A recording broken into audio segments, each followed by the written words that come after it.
Hello guys, spiders movie review. గూగుల్లో దీని పేరు ఇన్ఫెస్టెడ్ అని కూడా ఉంది. ఇది ఒరిజినల్ లాంగ్వేజ్ ఫ్రెంచ్లో ఉంది. తెలుగులో కూడా డబ్ ఉంది. జియో హాట్స్టార్లో ఫ్రీ స్ట్రీమ్ అవుతుంది, ఓన్లీ జియో సిమ్ వాళ్ళకి. ఫ్రెంచ్లో దీని పేరు వర్మైన్స్ అని ఉంది. దీని డైరెక్టర్ పేరు సెబాస్టియన్ వానిసిక్. ఇది ఒక survival thriller movie. Movie review ఓవరాల్గా అయితే బాగానే ఉంది, వన్ టైం వాచబుల్. నెరీ అంతేం లేదు. మూవీ మొత్తం 1 hour 46 minutes ఉంటుంది.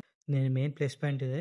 మూవీ కొంచెం బోర్ కొట్టకుండా ఫాస్ట్గా వెళ్ళిపోతుంది, మీకు ఎక్కడ బోర్ కొట్టదు. మెయిన్ ప్లస్ పాయింట్ ఇదే మూవీకి. మూవీ ఓవరాల్ స్టోరీ థీమ్ ఏంటంటే, కొన్ని స్పైడర్స్ ఉంటాయి. ఆ స్పైడర్స్ మన హీరో ఒకటి పట్టుకొస్తాడు. అవి చాలా స్ప్రెడ్ అయిపోతుంటాయి. స్ప్రెడ్ అయిపోయి ఒక అపార్ట్మెంట్ ఉంటుంది. అపార్ట్మెంట్లో అందరు చనిపోతారు. దాంట్లో నుంచి ఎవరెవరు తప్పించుకున్నారు, ఎలా తప్పించుకున్నారు అనేది మెయిన్ పాయింట్ అనమాట.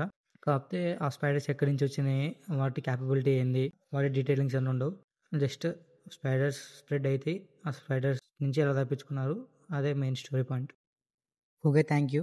Will meet in next review.